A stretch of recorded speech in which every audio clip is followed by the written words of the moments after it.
picture this. It is March 2026. You are sitting at this elite Silicon Valley summit. Right, the kind of place where tech billionaires are sipping on $20 sparkling water. Exactly. They're wearing those unbranded cashmere sweaters, just talking endlessly about synergizing the future. And up on stage is the CEO of a tech company worth, somewhere between $350 and $400 billion. A massive company. Massive. So he steps up to the microphone, and instead of giving that standard sanitized corporate speech about growth metrics and innovation, he just aggressively drops the word. Which is still just stunning to me. Every time I read that detail in the sources, I have to just pause. I mean, are we really talking about this? We absolutely are. He uses that word to describe anyone with a 160 IQ who doesn't think the government is going to forcibly nationalize the artificial intelligence industry. Just like hurls it out there into the crowd. Yeah, just throws it out there. And you have an audience confronted with this incredibly uncomfortable, frankly, offensive delivery. And what do? I can only imagine the kinetic energy in that room dropping to absolute zero. Oh, totally. Yeah. Our sources describe them sitting in this agonizingly awkward silence for a second, and then they clap. Just politely. Yeah. The polite golf clap of the deeply uncomfortable tech executive who, really doesn't want to lose a defense contract. It's a very specific cultural sound. It really is. Yeah. Okay, let's unpack this. Because today, we are diving into the absolutely wild 2026 saga of Alex Karp. The CEO of Palantir. That's right. And we have a massive stack of sources to go through for you today. We've got profiles from Wired, deep dives from Fortune, plus some heavy tech and military analyses. Yeah, a lot of ground to cover. A ton. And our mission on this deep dive is to basically connect the dots. We're going to draw a line from an unhinged 22-point manifesto that sounds like it was written by a comic book supervillain straight into the automation of modern warfare. And figure out what all of this actually means for the future of global security, because it's a huge topic, and it really requires peeling back a lot of layers. Yeah, where do we even begin? Well, before we can understand why this CEO is acting like he's bulletproof, we have to understand the terrifyingly powerful machine his company actually built. I mean, the media loves to throw around the phrase defense tech, but Palantir isn't just another software vendor selling cloud storage. Right, let's clear up the jargon immediately. When you hear defense tech, most people picture physical things. Right, like drones swarming in the sky or autonomous tanks. Exactly. Or maybe those creepy robot dogs with the rifle strapped to their backs.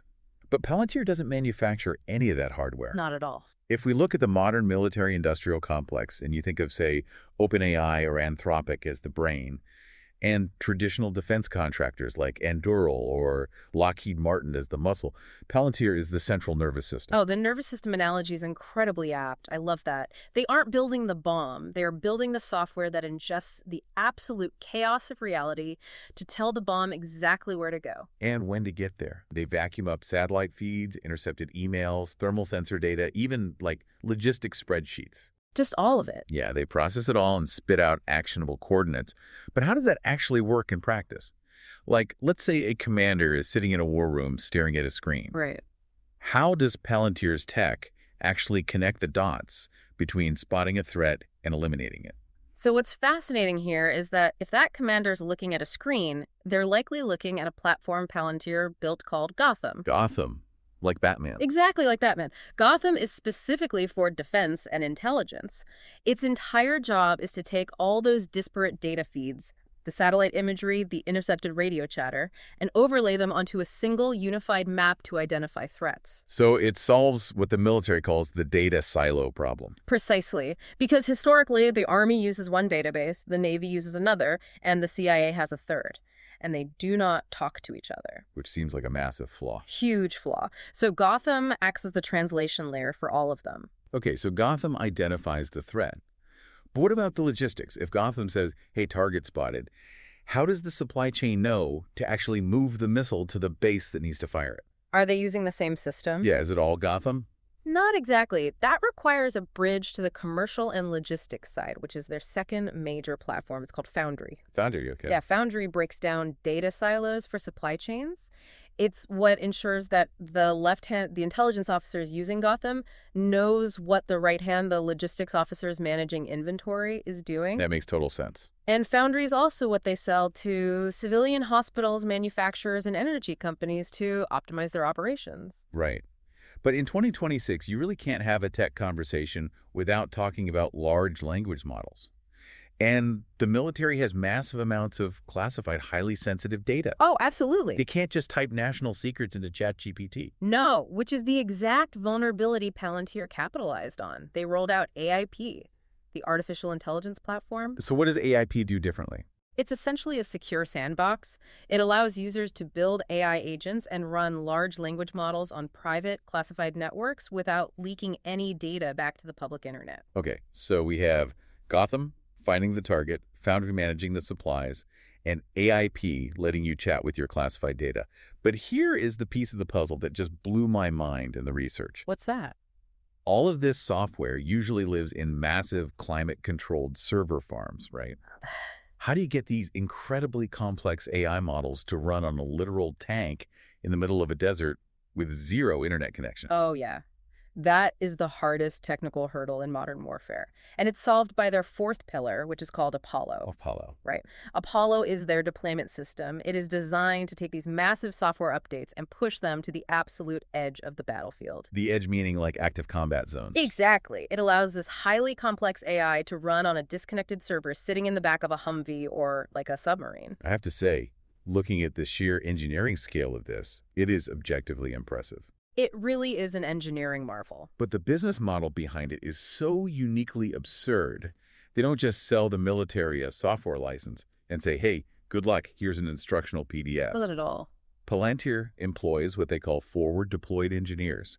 These are highly paid Silicon Valley software coders who physically sit inside military war rooms and intelligence agencies to adapt the code in real time. Which just highlights how fragile digital warfare can actually be. You can't just install an app to fight a war because the conditions change by the minute. Right, it's not a static environment. Exactly. If an adversary starts jamming electronic signals or spoofing GPS data, those engineers have to literally rewrite how the data flows through the nervous system on the fly. They are coding in active war zones. It is simultaneously impressive and completely ridiculous. It is. Our global security essentially relies on a guy named Chad debugging Python scripts while artillery goes off in the background. It's a surreal image. But this brings up a much darker implication. If Palantir is the central nervous system and it's constantly adapting, what happens when that system starts making life and death decisions? That's the real issue. Because our sources show a massive shift from just organizing data to accelerating what the military calls the kill chain. We really need to break down the mechanics of the kill chain because it's the fundamental loop of all combat. It consists of 4 steps. Okay, walk us through them. Detect the target, identify what it is, decide what to do about it, and strike. Historically, that whole process took hours, sometimes days. Relying on human analysts in windowless rooms, right? Exactly. Poring over maps, cross-referencing radio intercepts, debating the intelligence. But AI reduces that cycle to minutes. Minutes, from detection to destruction. Yes. The U.S. Department of Defense has aggressively pushed an initiative called Project Maven. They are using AI, specifically models like Anthropic's Claude, to provide targeting recommendations. Just feeding it tons of data. Right. The AI analyzes vast volumes of surveillance footage and comms and hands a human commander a ranked list of targets and mathematical response options. Wow. And before we get into these specific examples, I just want to explicitly state for everyone listening that we are completely neutral here. We are just reporting the facts directly from the sources. We aren't taking any political sides. Absolutely. We're just looking at what the documentation shows. Right. And looking at the raw data from our sources on the ground, the ethical fallout of algorithmic warfare isn't some theoretical sci-fi debate anymore. It is already here. It's happening right now. The reporting details a 2026 coordinated U.S. and Israel strike in Iran aimed at military assets. The algorithm utilized outdated intelligence for the target coordinates. Oh, it's such a heavy situation. It really is. The nervous system had a catastrophic reflex before the human brain could intervene. They hit a primary school, 168 civilians were killed, including 110 children. It is a devastating tragedy, and it highlights the core flaw in the entire system. which is that the AI lacks contextual understanding. It just sees numbers. It sees a coordinate and a probability score. It doesn't know that a building changed hands 3 days ago. And it's not an isolated issue of relying too heavily on outdated data either. Huh. The sources detail the IDF's use of an AI system called Lavender in Gaza. All right, the Lavender system. According to the intelligence officials cited in the reporting, this AI identified 37,000 Palestinians as suspected militants. But the part that just stops you in your tracks is the human element. The review process. Yes. The human officers were reportedly spending only 20 seconds reviewing each target before authorizing an airstrike. 20 seconds. Just 20 seconds to review a machine's recommendation to end a human life. Which really asks the question that everyone listening is probably thinking. If you're only spending 20 seconds looking at a screen, is that actually human oversight? Or is it just a rubber stamp? Exactly. Just a rubber stamp to make us feel better about the machine doing the killing. Psychologists actually call this automation bias, and it is incredibly dangerous. When you are a human operator, you're exhausted, you're operating in high-stress conditions, and a multi-million-dollar supercomputer presents you with a target that has an 89% confidence score. Your brain just defaults to trusting it. It naturally defaults to trusting the machine. It is the illusion of human control. The algorithm has inherent biases based on its training data, but the human is essentially just clicking accept on terms and conditions they haven't even read. That's a terrifying way to put it. And the regulatory landscape is completely absent here. The technology is moving at light speed, and international law is moving at the speed of bureaucracy. Which is to say, barely moving at all. But it's not just kinetic warfare, bombs and missiles, where this is happening. The sources highlight how this tech is being deployed in domestic surveillance, too. Yes. The UK situation. Right.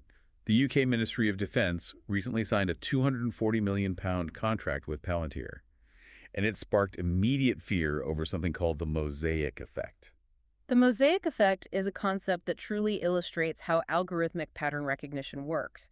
It's the idea that an AI doesn't need to hack into a highly classified database to uncover national secrets. It just uses regular data. Exactly. It can just stitch together completely harmless, unclassified pieces of public data to reveal the whole picture. Think of it like a Sudoku puzzle. The AI doesn't need all the numbers on the board to solve it. It just looks at, say, public purchase orders for specialized submarine parts. Right. Then it cross-references that with public traffic camera data showing increased movement toward a naval base. Then it flags the GPS data of late-night pizza deliveries to that specific base at 2 a.m. Such a classic intelligence tell. Individually, none of that is classified. But the AI stitches the mosaic together and suddenly says, hey, the nuclear submarine fleet is preparing to deploy in 48 hours. Which is exactly why the UK public is in an absolute uproar. Our sources note that over 200,000 people signed petitions demanding the UK government cancel Palantir's contracts. Up to 1,000 people. Yeah. Members of Parliament are literally calling Alex Karp a supervillain on the floor of the legislature. So imagine you are the CEO of a publicly traded company. You have international outrage brewing, civilian casualties linked to algorithmic warfare, and politicians openly branding you a supervillain. What do you do? The traditional PR move here is to issue a somber apology, promise internal reviews, and just lay low for a while. So how does Alex Karp respond? Oh, by leaning into the supervillain persona entirely. He just doubles down. And more than doubles down. He releases a 22-point manifesto. Right, the Manifesto. It's a summary of his new book, The Technological Republic. Uh-huh. And we have to read some of the wildest hits from this list because it is staggering that a tech CEO put this in writing. It really is. Walk us through it. Okay, point one. He calls for the reinstatement of the military draft in the United States. He wants universal national service. Wow. Point two. He argues that the post-World War II neutering and defanging of Germany and Japan was an historical overcorrection, and they must be immediately remilitarized. Remilitarizing Germany and Japan, I mean, that alone would be a career-ending statement for 99% of corporate executives. Oh, but wait, it gets better or worse, depending on how you look at it. Point three. He explicitly claims that some cultures produce wonders, while others are middling and worse, regressive and harmful. Just incredibly provocative. And point four. He declares that the atomic age is over, and we have officially entered the era of AI deterrence. He is deliberately speaking the language of a wartime general, not a software vendor. But here's the thing that really gets me, the glaring hypocrisy of the draft argument. Right, let's talk about the taxes. Karp argues for a military draft, so that everyone in society shares the cost and risk of fighting a war.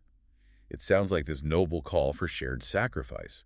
But look at the financial data from 2025. It's unbelievable. Palantir paid $0 in federal income taxes on $1.5 billion in U.S. income. The irony is so thick you could cut it with a knife. $0.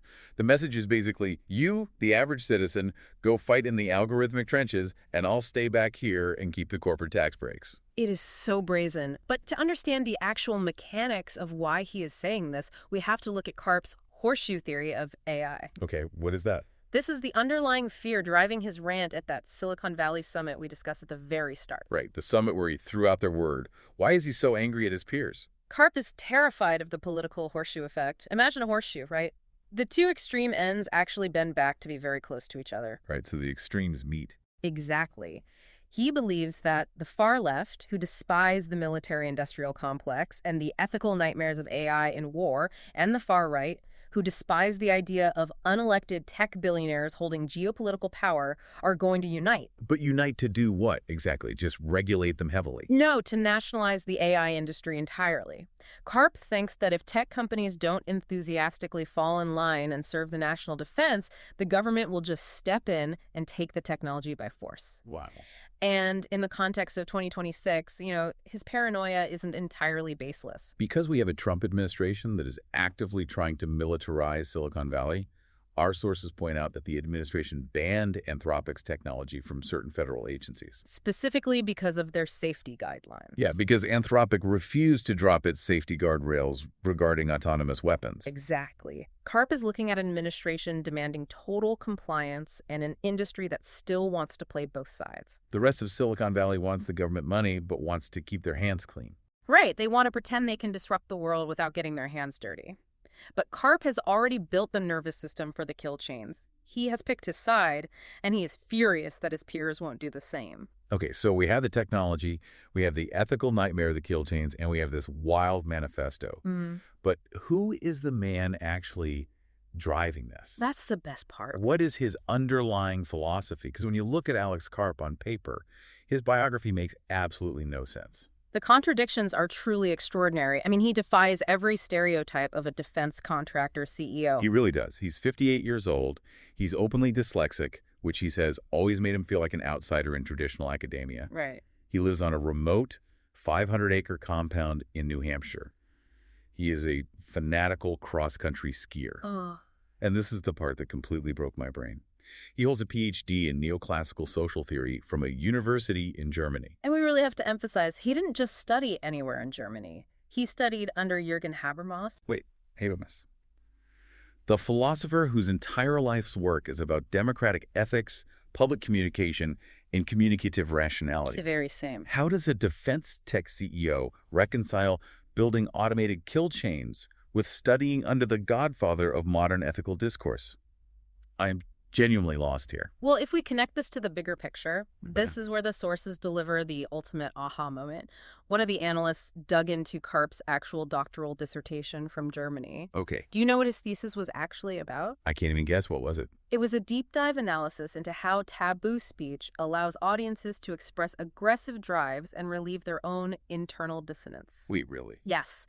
Specifically, he analyzed a controversial speech in Germany that essentially gave people permission to express a taboo desire to stop feeling guilty about Holocaust remembrance. Hold on. So you're saying he's not just a loudmouth CEO making public gaffes. Yeah. He wrote the literal academic playbook on how using offensive taboo speech can psychologically manipulate an audience into ignoring their own moral guilt. Yes, exactly.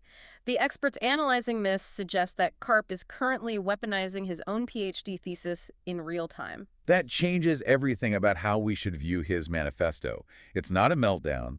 It's a calculated strategy. He knows exactly what he's doing. Think about the internal dissonance of the tech bros and defense hawks in his audience. They are building machines that kill people. Which naturally causes some moral guilt. Right. So when Karp goes on stage and drops offensive slurs or says some cultures are regressive or calls for a draft, he is being the taboo voice. He's playing the bad guy so they don't have to. He is playing the authority figure who flatters them and relieves their guilt. He gives them permission to stop caring about the collateral damage.